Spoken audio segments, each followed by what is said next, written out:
Today we're going to be doing 40-2 and we're going to examine the law of sines. And so you guys are going to be able to solve oblique triangles using the law of sines, but more importantly, we're going to examine that ambiguous case, and so we're going to use the ambiguous checklist to determine the number of solutions.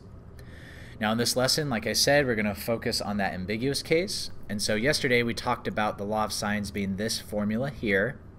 Now the difficulty with side-side angle, like I was showing you guys yesterday, is sometimes you're able to create two triangles, but in other conditions, like the one yesterday, there was no solution for that triangle, right? It wasn't even a triangle that I could draw.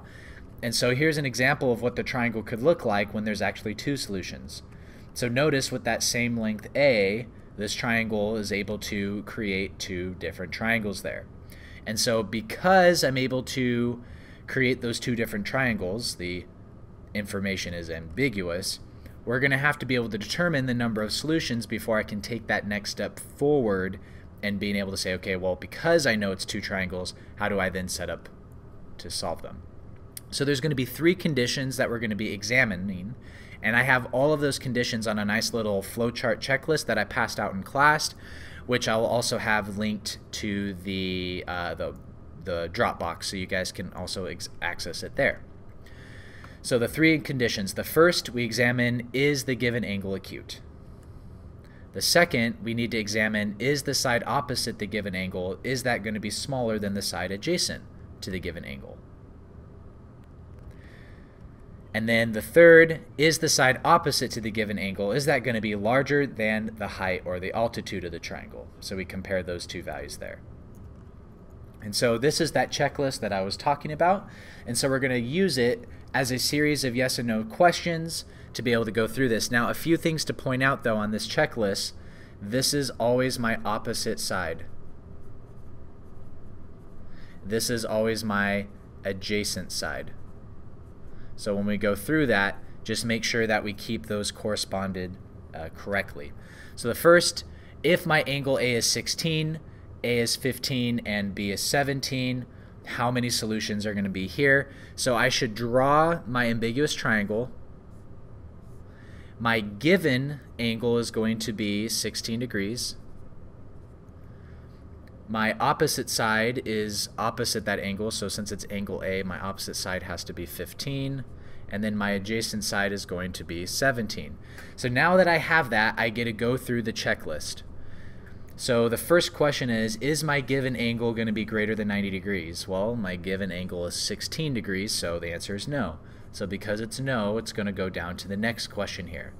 Is my opposite side, A, bigger than my adjacent side, B? So basically what it's saying there is my opposite side, 15, is that greater than or equal to 17? Now the answer is no, 15 is not greater than or equal to 17, so it's going to move down to the next value. So does A equal B sine of A? So does 15 equal 17 the sine of 16 degrees? The answer there is also no. So then you're going to move down to the next one. Now to verify that, you just enter that in your calculator. The next one is the same thing, except now it's going to be less than. This is also going to be no if you enter that in your calculator. So it's going to give me two triangles. Next one. So once again, I have to draw my ambiguous triangle. My given angle is 41 degrees.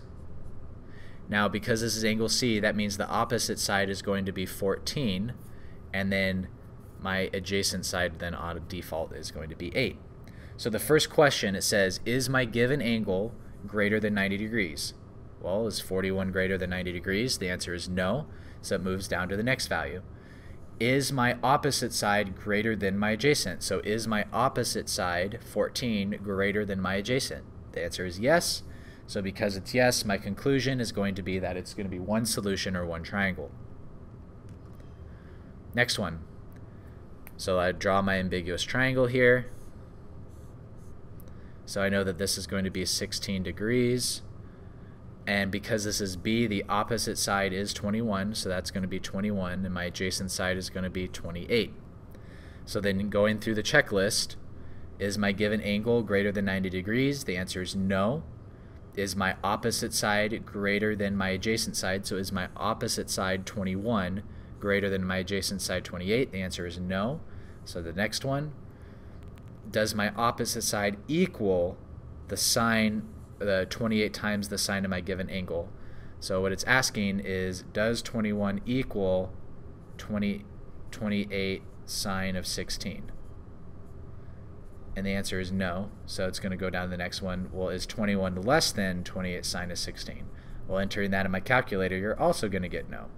And so I can conclude that it's going to be 2 triangles.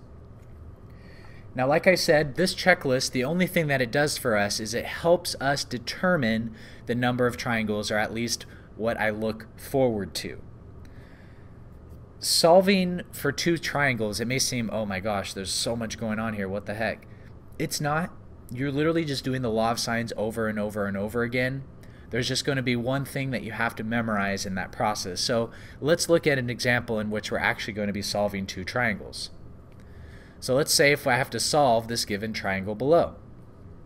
Now, going through this is side-side angle. So because it is side-side angle, you're going to have to go through the checklist, right? And you ask yourself those questions, and based upon the conclusions, you can say that there's going to be 2 different triangles.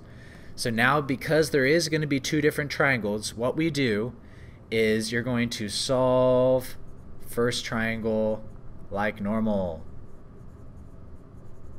So however you would use the law of sines to be able to solve this, you're going to do that. So the first thing I should find is angle B. And so I'm going to use the version of my formula that has the angle on top. And so I get sine B over B, which is 12.8, equals sine of 58 over 11.4. And so now I need to multiply both sides by 12.8 to get it out of the denominator. So if I do 12.8, 12.8, I get sine B equals that statement there. And so now take the sine inverse to both sides. I get B equals the sine inverse of 12.8 sine 58 over 11.4. Now this is something that you would enter into your calculator. And so if you do, you get 72.2. But now notice, I did B1. B1, because this is triangle 1. This is my first of the 2 triangles that I'm trying to find. But now that I have my B, now I can find my angle C. And so my angle C, 180 degrees minus the rest, that's going to give me 49.8. And then now, to find side C, once again, I can use the law of sines. Plugging in the given information. Remember, I only have one variable, so I know that's why it's going to work. Multiply both sides by the sine of 49.8. And so C equals 12.8 sine 49.8 over sine 72.2. Now I enter this into my calculator, and so that's going to give me approximately 10.3. And so I found all the values for this one triangle, and this is triangle 1. Now, how do I set up and try and find triangle 2? The only thing we have to remember is, what was the first angle that I found? And so because the first angle that I found is B1, I'm going to use that thought process moving forward to my next one. And so to solve the second triangle, we're going to understand that there are 2 triangles that can be formed. Remember, we said that that value can swing over there. And so the idea is I can create my second triangle. All the given information is the same, except now I have this new angle here. Now, this first angle here, that's the first angle that we found. Well, in this case, the first angle that I found was B1, so that's why it says B1. But if whatever my first angle that I found, if that was angle A or angle C, that would also be A1 or C1. So to find your new angle B, you take the original and you subtract that from 180. So to find B2 in this instance, you do 180 minus my B1. So notice, this is my second triangle. All the given information, okay, it's completely identical, right? 11.4, 11.4, 12.8, 12.8, all the given information is the same. Now, to find my new B, I have to take the first angle that I found, which was B1. So to find B2, I take 72.2 and subtract that from 180. And so that gives me 107.8. Now that you just do that little small step, everything else is exactly the same that what we've been normally doing. Law of sines over and over and over again. So to find this new C or C2, you take 180 degrees and subtract it from the rest. So right, that's angle C. And so I got 14.2, and so now I can find side C by doing the law of sines. Multiply both sides by the sine of 14.2 degrees. And so I get 11.4 sine of 14.2 degrees over sine of 58. Enter that into my calculator, and so I'm going to get approximately 3.3.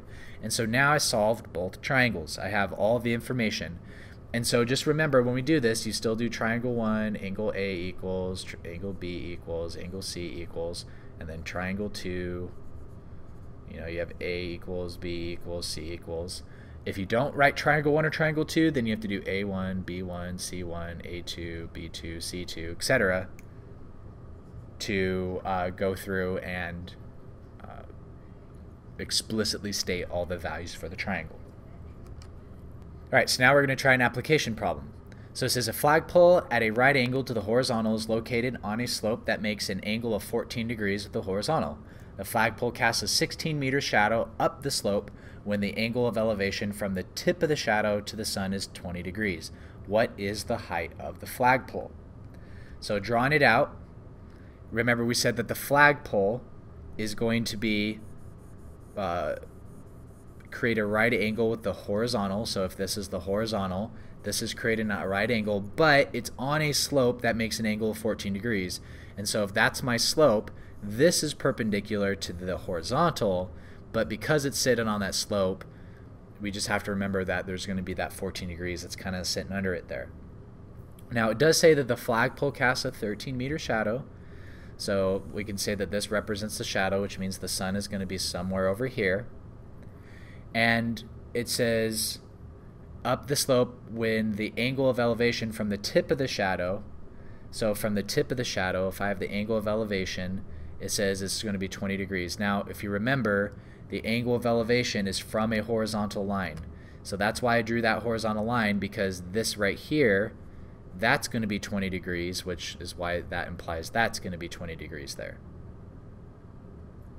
So just remember, from the tip of the shadow, that horizontal line there, the angle of elevation from that tip creates that 20-degree angle, and so that's why that's going to be 20 degree here, because when I have two perpendicular lines cut by a transversal here, corresponding angles are congruent. So that's why this is 20 and this is going to be 20. And so I can start calculating some things now. So one of the first things is I can say that that's 70. The reason being is because this creates a 90-degree angle here.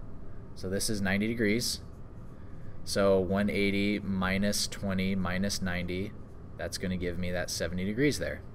Now the last little piece of information that I can find is going to be right here. Now once again, I have these two horizontal lines. These two horizontal lines, these are perpendicular to each other, and it's going to be cut by this transversal. So because it's going to be cut by this transversal, alternate interior angles are now going to be congruent. So I can make the assumption that this is going to be 14 degrees. And so that's going to total be 34 degrees. And so if this entire statement here is going to be 34 degrees, just clear that up just a little bit. So if that's going to be 34 degrees, now I can determine this is angle, angle, side. So because it's angle, angle, side, this is going to be the law of sines. So I can do B over sine B equals A over sine A if I wanted to set it up that way. Solving for B, plugging in the given information, when you get B by itself, you're going to get 9.5 meters. Well, this concludes our lesson. If you guys have any other questions, please leave them in the comments.